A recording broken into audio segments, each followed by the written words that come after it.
வாழ்க்கையில ஒவ்வொருத்தருமே யாரு மிக பிரபலங்கள் ஒவ்வொருத்தருமே விரும்பின பாடல்கள்லாம் கண்ணதாசன் பாடல்கள்ல சொல்லுவாங்க.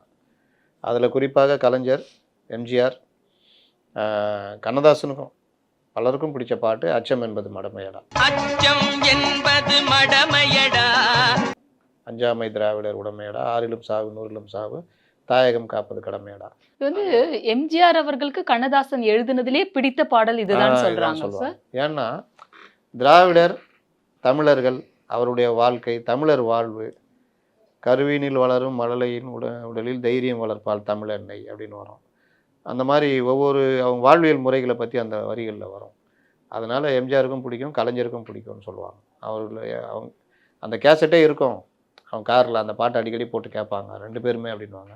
கலைஞர் பெரும்பாலும் இரவுல கடற்கரைக்கு தன்னுடைய சகாக்களோட கார்ல போயிடுவாரு. அங்க உட்காந்து பேசிக்கிட்டுலாம் இருப்பாங்க. அந்த மாரி நேரத்துல இந்த மாரி பாடல்கள போட்டு கேட்பாங்க அப்படின்னுவாங்க.